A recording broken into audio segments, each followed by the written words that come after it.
Seigneur éternel mon Dieu, merci. Accorde-moi la force, en tant que ton serviteur, en tant que ton prophète, de pouvoir prendre la parole pour parler à ton peuple.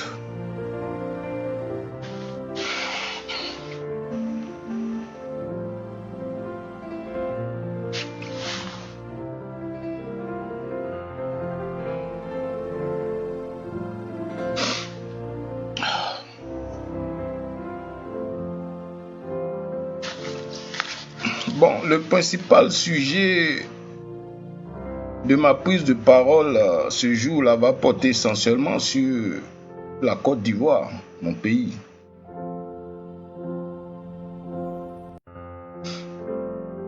Ça va porter sur la Côte d'Ivoire, mon pays.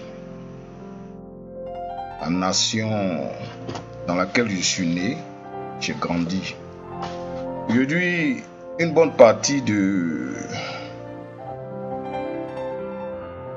des personnes de notre génération, au-delà de la cinquantaine, nous avons grandi dans ce pays-là, dans un climat vraiment de cohésion, un climat de paix, un climat vraiment de sérénité. Nous étions beaucoup plus préoccupés sur comment faire pour réussir notre futur. Dans notre génération, c'était la période où il y avait eu un programme qui avait été mis sur pied par le père de la nation, le président Félix Houphouët-Boigny. Nous avions droit à beaucoup de choses. Moi, j'ai fait partie de ces jeunes-là qui avaient des cartes de bus gratuitement, qui avaient la bourse d'études,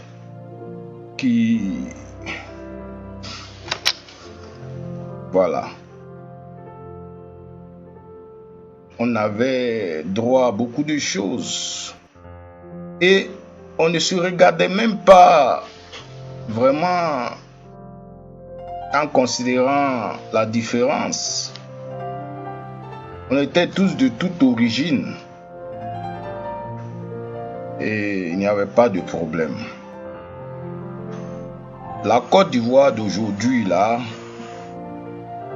a drastiquement changé.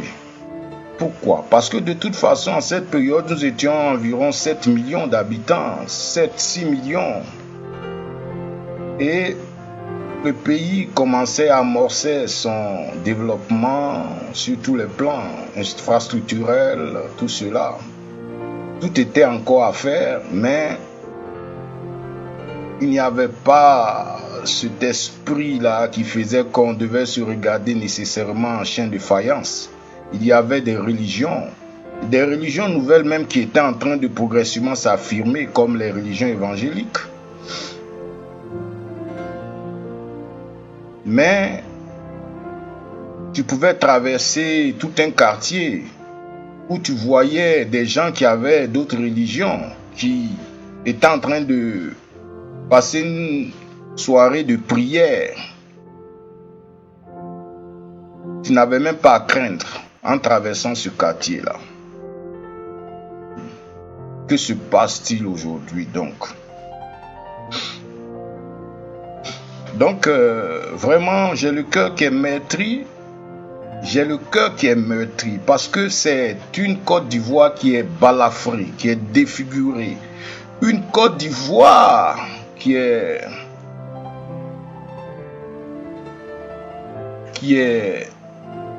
qu'on ne peut même plus reconnaître. Oh mon Dieu. Mais l'objectif pour lequel je prends la parole en ce jour, je vais vous le dire. Vous voyez, moi, je suis un prophète de Dieu.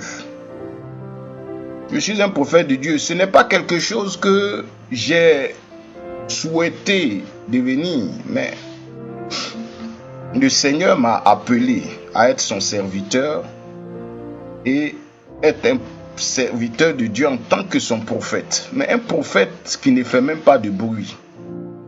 qui parle très difficilement, qui prend la parole très difficilement, sinon que de faire ses enseignements et ça s'arrête là. Pas un chrétien prophète qui va se mettre dans une situation d'alarmer tout le monde, d'agiter tout le monde. Alors, ce qui s'est passé, c'est qu'il y a quelques années de cela, j'ai reçu un message de la part du Seigneur qui devait anticiper beaucoup de choses. Et quand je vais terminer cette petite prise de parole là, je vais vous faire voir quelques vidéos de ces enseignements là, quand j'étais en train de, pour ma part, avertir. Bon, aujourd'hui là, il y a une forme d'élection qui vient de s'achever. Hier d'ailleurs, on dit élection. Mais la question, il ne faut pas seulement considérer le fait que c'est une élection ou qui a eu lieu ou bien qui n'a pas eu lieu. Voilà. Mais mon cœur est meurtri parce que on n'a pas réussi à construire quelque chose, un socle solide sur lequel, quelles que soient les situations, on puisse s'appuyer pour dire on répare, on recommence, on répare. Donc les murs se sont élevés et il y a un gros problème qui va s'annoncer. On n'a pas besoin de trop réfléchir pour comprendre que le climat n'est pas du tout serein et que pour les jours qui avancent là, tu vas beau frapper avec un bâton ou bien une chicotte, mais il y a quelque chose qui va forcément s'opposer. Et là, nous ne parlons pas de quelque chose de résoudre un problème autour de 200 personnes, 300 personnes. Mais c'est une question de résoudre un problème autour de millions de personnes, de millions de familles. Et alors,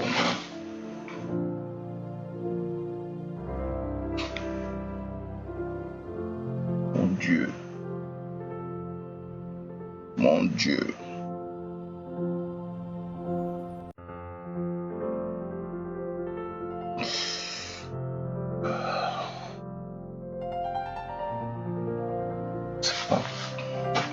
Alors,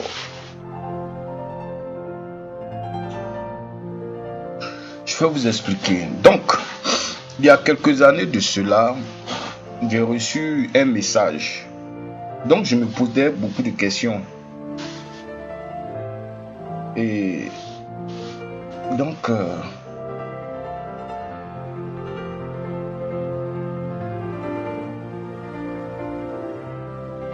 ce message-là, il était question de s'adresser à une ville qui s'appelle Ninive.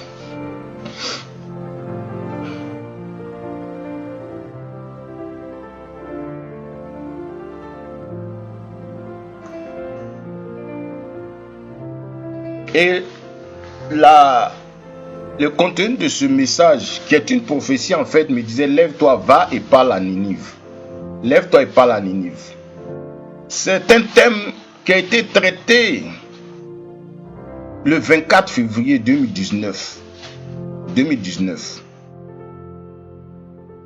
Donc, puisque Facebook a effacé beaucoup de ces messages-là, mais moi j'ai les messages. Je vais vous faire voir quelques-uns des messages là. Vous allez les voir. Donc, acte 1. Dieu seul est capable de donner la paix à la Côte d'Ivoire à travers la réconciliation, même si cela est un processus. Donc, nous avons parlé de ce thème-là. Et dans ce thème-là, il y a eu 4 points principaux qui ont été abordés. Et donc, l'objectif principal, c'était d'arriver à faire comprendre à ma nation que nous avions le temps d'aller à la réconciliation, c'est-à-dire de construire une base qui nous aurait permis progressivement d'arriver à la réconciliation. Puisque depuis quelques années en arrière, il y avait vraiment assez de problèmes de cohésion sociale dus aux diatribes politiques. Mais j'ai lu qu'il y a certains qui disent que effectivement il y a des chrétiens qui souhaitent que leur pays brûle, tout simplement pour avoir raison. Et je me suis dit que mais c'est absurde. Si pour avoir raison, il faut souhaiter que ton État, ta nation brûle, il n'y a pas de... C'est absurde. Donc, on ne peut que souhaiter du bien pour sa nation. Parce que si ta nation n'existe plus, tu deviens quoi? Ça n'a pas de sens. Alors, il fallait arriver à trouver un système qui aurait permis, n'est-ce pas, progressivement à notre peuple de recommencer à se parler, à s'asseoir et à discuter. Oh mon Dieu! Alors donc, l'image de Ninive là, c'était comme si c'était une nation qui s'était engagée à avoir un système de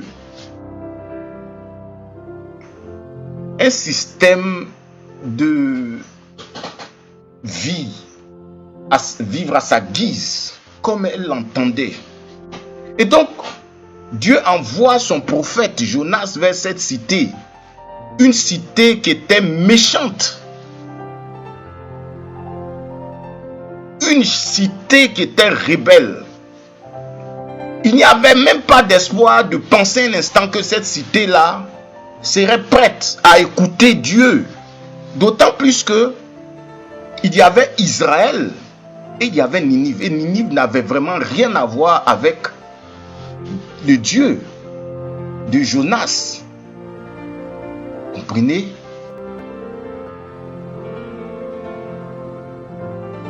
Mais quand Dieu envoie son prophète vers Ninive, il y avait un message clair qui était là, c'était que Ninive appartient à Dieu. Et donc, tout ce que Ninive fait intéresse à Dieu.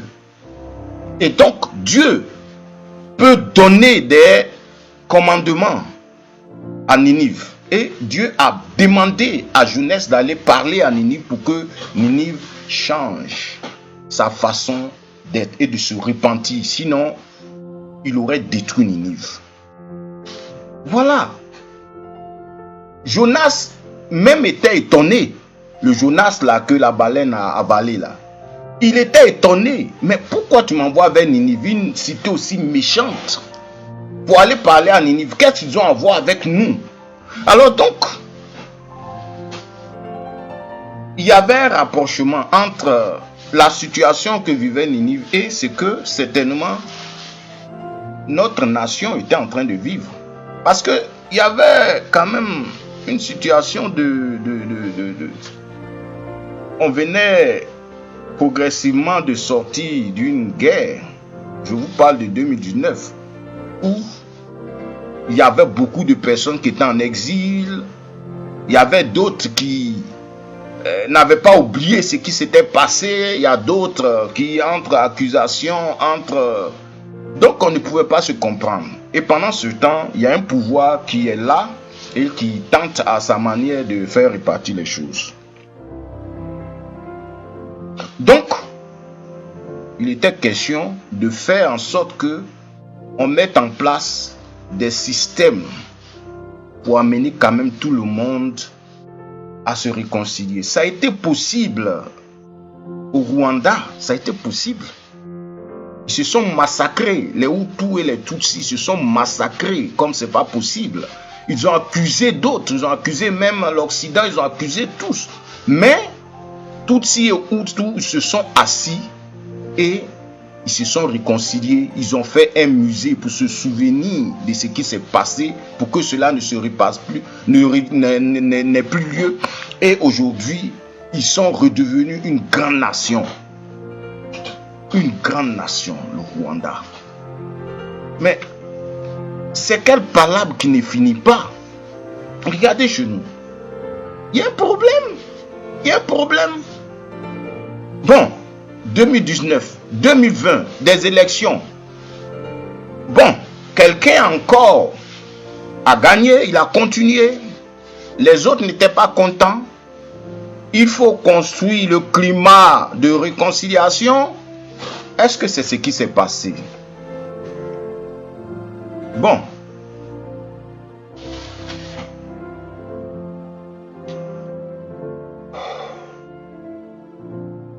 C'est pas possible. Bon, donc maintenant,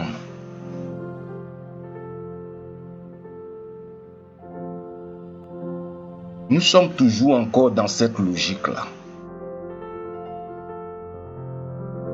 Je pense que ce que le peuple veut, c'est... Et pour dire qu'on est le plus fort, ça n'existe pas. Il faut que les gens comprennent ça. Ça n'existe pas. Ça n'existe pas. Il y a des peuples qui étaient puissants qui ont disparu. Ça n'existe pas. Tu ne peux pas te frapper la poitrine jusqu'à la fin pour dire que tu vas vivre éternellement. Ça n'existe pas. Ça n'existe pas. Donc, il faut se parler seulement. Il faut forcément se parler. Il faut se parler. L'histoire nous a montré qu'il y a des gens qui étaient puissants. Bon, moi, généralement, on aime citer le cas de la Bible. Je suis un serviteur de Dieu. Je suis un prophète de Dieu. Et dans ces cas, souvent, on aime prendre le cas de certains grands hommes comme les Nebuchadnezzar, les pharaons et tout cela. C'est des choses qui sont bibliques.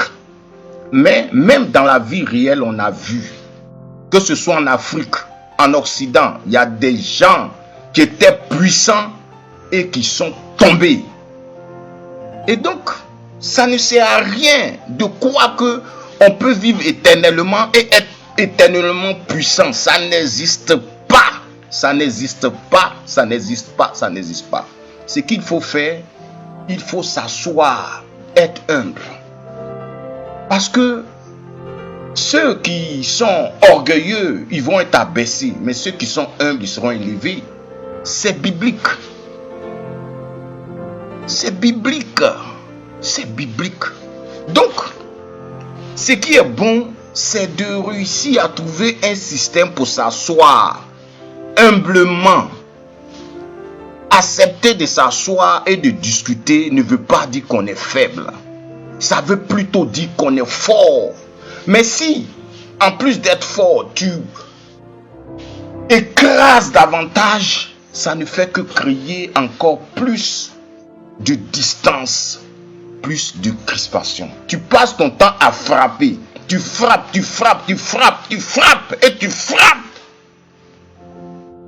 Tu vas pousser vraiment un jour à une rébellion qui peut t'emporter. La Bible a montré Pharaon. Il était puissant. Il avait dicté ses règles aux Hébreux. Il les a dominés. Et quand il lui demandait, il lui demandait d'assouplir les conditions, il rendait encore plus dur. Si, pour faire le ciment qui servait à construire là, ils avaient une certaine quantité, certains matériaux, il avait encore doublé. Il avait dit qu'il faut mettre peu, mais il faut qu'il fasse le double du travail. C'est-à-dire que, c'est quoi ça? C'est quoi ça? Il faut s'asseoir et discuter. Parce qu'au-delà de tout cela, ce sont des vies humaines qui sont en train de disparaître. Nous ne sommes pas venus sur la terre là pour être seulement des personnes qui sont assassinées, qui sont tuées, qui sont massacrées. Non, nous voulons vivre. Les gens veulent vivre. Les gens veulent vivre. Les gens veulent avoir des rêves se réaliser. Donc, si quelqu'un est en difficulté, il espère un jour sortir de cette difficulté pour voir la lumière du jour. Mais on ne peut pas continuer à frapper sur le dos de quelqu'un qui déjà souffre et puis prétendre que cette personne-là ne pleure pas. C'est pas possible. Le plus fort ne reste pas toujours fort, parce qu'il arrive un jour où le plus fort va tomber. La seule chose, c'est de devenir humble, créer les canaux pour discuter, s'asseoir, discuter et construire un futur de paix et de dialogue.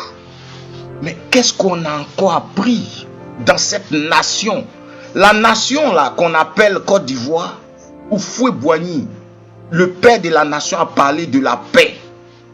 La paix. La paix et la paix. Mais regardez aujourd'hui ce qui se passe.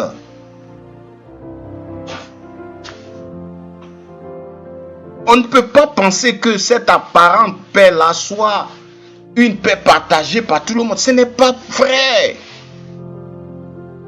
Le Rwanda est passé aussi par la guerre fratricide.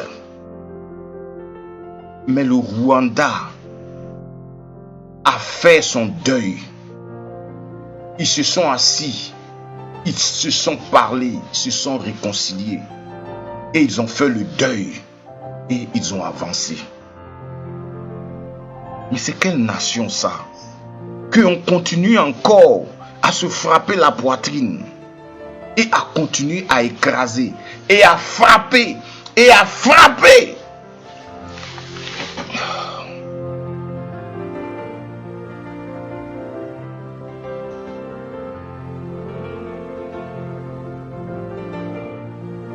Alors, il y a des gens, des prophètes qui s'élèvent et qui font des prophéties qu'on appelle les prophéties du chaos, prophéties de... Mais on ne peut pas souhaiter effectivement que sa nation brûle. On ne peut pas. Ça n'a pas de sens. Mais il s'élève pour faire des prophéties. Mais ça doit être entendu comme des messages, souhaits de changement.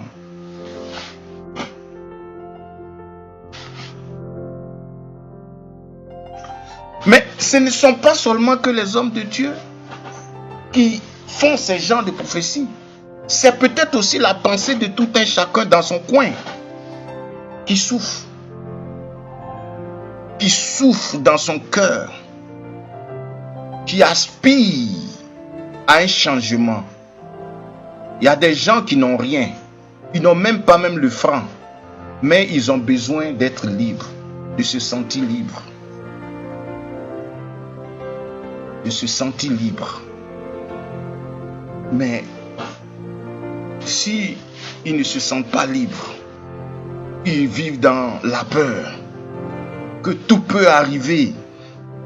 Ils ne peuvent rien faire, absolument rien faire, à part que peut-être quelques personnes qui se sentent bien dans ce système-là, eux, ils n'ont pas de problème. Mais il y a des gens que ils ont comme aussi pour nature de ne pas tout accepter. Mais c'est le droit à la différence. On ne peut pas tous penser la même chose. Ce n'est pas possible.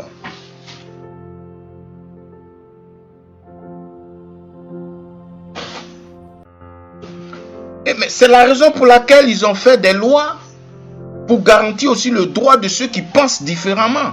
Mais si je pense différemment, ou bien il pense différemment, faut-il pour autant le frapper? Faut-il autant le museler? Faut-il autant le jeter en prison? Faut-il autant le tuer? Non!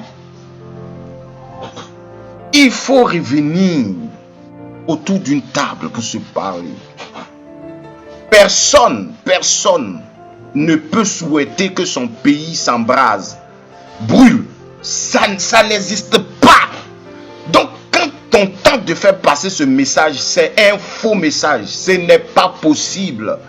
Ta nation qui t'a vu naître, tu ne peux pas souhaiter qu'elle brûle, qu'elle disparaisse. Tu ne peux pas souhaiter. Ce n'est pas vrai du tout.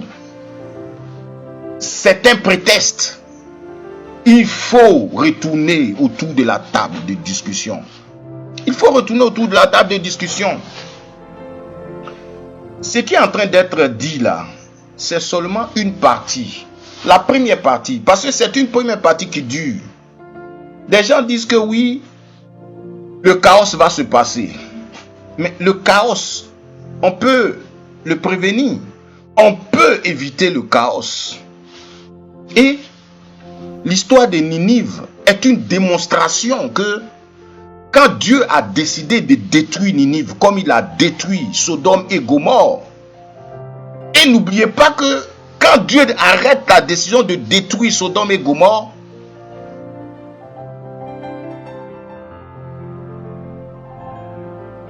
il ne faut pas l'oublier que en ce moment, quand le Seigneur a arrêté la décision et Abraham rencontre les anges de Dieu qui disent qu'ils vont vers Sodome, ils vont voir ce qui se passe là-bas parce qu'ils ont entendu qu'à Sodome et Gomorrhe, il y a des choses qui ne vont pas, qui ne sont pas, des mauvaises choses qui se passent. Donc il a arrêté la décision de détruire, mais les anges de Dieu se déplacent vers Sodome et Gomorrhe pour voir. Vous voyez? Et la parole de Dieu va nous dire que, alors en ce moment-là, Abraham va entamer un moment de négociation avec Dieu. Donc, la décision de destruction là est arrêtée par Dieu. Mais Dieu engage une négociation avec Dieu. Il dit, mais est-ce que si à Sodome, il y avait 50 personnes qui étaient de bonnes personnes, est-ce que tu éviterais de détruire Sodome et Gomorrhe? Le Seigneur dit oui. Sinon qu'il n'y en a pas. Ils sont descendus jusqu'à avec 10. Et à Sodome et Gomorrhe, il n'y avait pas ces personnes-là. Et Sodome et Gomorrhe ont été détruits. Alors, l'analogie avec la question de Ninive, c'est que Dieu a décidé effectivement de détruire Ninive, cette ville, cette cité méchante. Mais je suis en train de le répéter, il y a des gens qui pensent que Dieu ne contrôle pas les nations qui sont différentes d'Israël. Ce n'est pas vrai. La terre tout entière appartient à l'Éternel. Même la Côte d'Ivoire appartient à l'Éternel. C'est pourquoi Dieu demande à Jonas, qui n'a absolument rien à voir avec Ninive, de se rendre à Ninive. Jonas s'y oppose. Il dit qu'il ne va pas. Il se cache. Et il est avalé par une baleine qui le redépose là-bas sur la berge. Et Jonas est obligé d'entrer. Le rôle de Jonas, c'est d'aller appeler cette cité-là à la repentance. La parole de Dieu va nous dire que Jonas, pendant des jours, a circulé dans la ville et il appelait cette cité à la repentance. Et les gens, les habitants de la cité ont entendu jusqu'à ce que même les autorités de cette cité ont entendu l'appel de Jonas. Et ce sont ces autorités-là qui ont engagé toute la... On va dire, ils ont engagé tout le mouvement pour se repentir, pour prendre la cendre et demander pardon à Dieu. Ils ne connaissaient pas Dieu. Ils ne connaissaient pas Dieu. C'était une nation qui était païenne. Mais ils ont cru en Jonas. Et ils se sont repentis. Mais écoutez bien ce qui va se passer, ce qui est bizarre, c'est que quand ils ont fait cela, mais Jonas, il n'était pas d'accord. Jonas n'était pas d'accord que ces gens-là se répandent. Parce que l'objectif de Jonas, c'était que, mais comment une cité aussi méchante, comment elle peut se repentir et Dieu peut accepter cela? Il faut détruire la cité, il faut détruire la cité. Et pour montrer qu'il n'était pas content de la décision de Dieu de ne plus détruire Ninive, Jonas va s'éloigner de la cité, il va s'asseoir à l'entrée de la ville et il sera là, assis. Il voulait que la cité soit détruite. Mais comment est-ce qu'on peut souhaiter qu'une cité soit détruite? Comment on peut souhaiter que sa nation soit détruite? C'est pas possible. On ne peut pas souhaiter cela. On ne peut pas souhaiter. Ta nation, tu veux qu'elle vive. Donc, tu veux que ta nation vive. Voilà. Comme les Ninivites ont souhaité que leur nation vive. Et ils se sont repentis. Mais Jonas n'était pas d'accord. Et Jonas, comme il était énervé, il est allé s'asseoir là. Et il faisait chaud. Je suppose que Jonas était chauve. Et comme il était chauve, il y avait du soleil que Dieu a fait lever. Un fort soleil qui a frappé sur la calvitie de Jonas. Et ça l'agaçait. Alors qu'est-ce que Dieu va faire? Dieu va faire lever un ricin, une petite plante qui va naître et grandir jusqu'à aller développer son feuillage sur la tête de Jonas. Alors Jonas était soulagé. Il était soulagé. Et quand il était soulagé, il était content. Mais la parole de Dieu dit que Dieu fait venir un ver qui va mordre cette plante-là, qui va mourir. Et quand ça va mourir, alors Jonas s'énerve. Il dit à Dieu, mais comment? La plante là me rafraîchissait comme cela, et puis tu l'as fait mourir. C'est pas possible. Ainsi de suite. Comme si il regrettait que cette plante là soit morte et que Dieu ait fait cela. Et la leçon que Dieu lui donne, c'est cela. Mais comment toi, Jonas, tu peux regretter, tu peux être aussi compatissant pour une simple plante qui est morte, et toi, tu veux que moi, l'Éternel Dieu, je détruise Ninive quand Ninive s'est repentie? Nous avons de la valeur aux yeux de Dieu. Donc, pourquoi entre semblables même, nous sommes en train de nous massacrer de cette façon? Comment est-ce que tu peux tuer ton prochain? Comment est-ce que tu peux être aussi méchant envers ton prochain? Comment est-ce que tu peux faire du mal comme cela à ton prochain? Mais je suis en train de te dire que Dieu est en train de te dire que même Ninive, qui ne le connaissait pas, qui était une ville méchante, elle s'est repentie et Dieu lui a pardonné. Toi, tu ne peux pas te lever. Qui es-tu pour pouvoir massacrer les autres? Tu vas dans les cités, tu les prends et tu fais grandir l'injustice. Pourquoi? Qui es-tu? Donc, ça c'est le message que Dieu était en train de faire comprendre à ma nation. Et il a parlé de principes de vérité. 4 principes de vérité.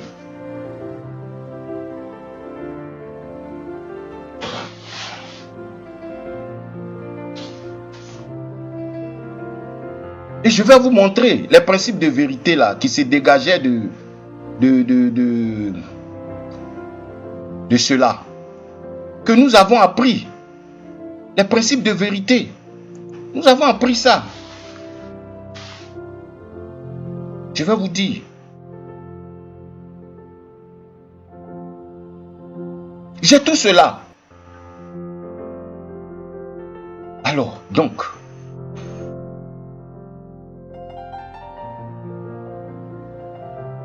Alléluia. De toute façon, les vidéos là, j'ai ça. Donc, je suis en train de vous dire que c'était, on va dire, un truc progressif. D'abord, Dieu me dit que lève-toi et va et parle à Ninive. J'ai dit, mais qu'est-ce que Ninive va avoir avec la prophétie que tu es en train de me donner? Et je comprends, il dit, ah, ok. Donc, voilà. Donc, il faut dire à ton peuple de construire une situation pour créer les conditions de la réconciliation.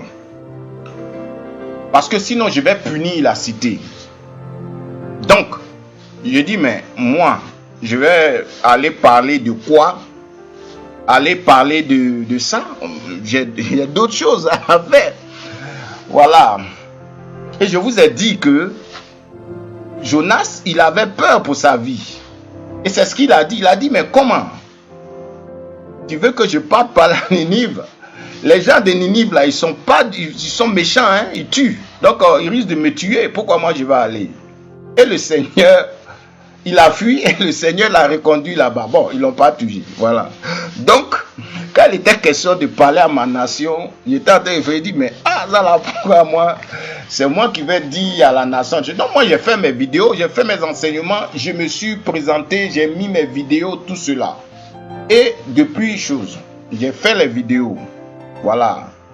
Et j'ai continué. Et comme je vous ai dit, il y a des prophètes qui font du bruit. Il y a d'autres, eux, c'est des prophètes de Dieu. Hein? Dieu leur parle, Dieu travaille avec eux.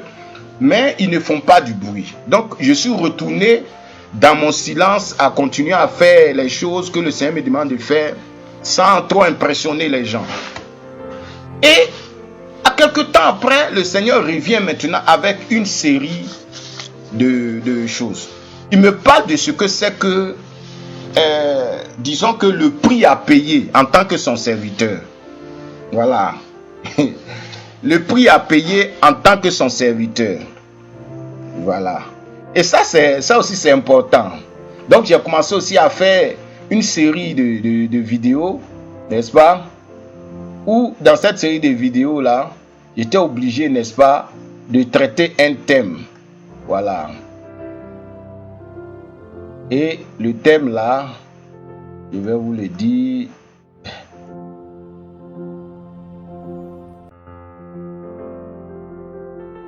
Gloire à Dieu.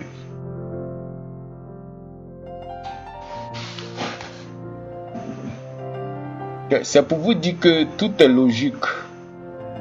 Le Seigneur, il nous conduit petit à petit, progressivement, et il nous parle. Donc, j'ai traité une série de thèmes là.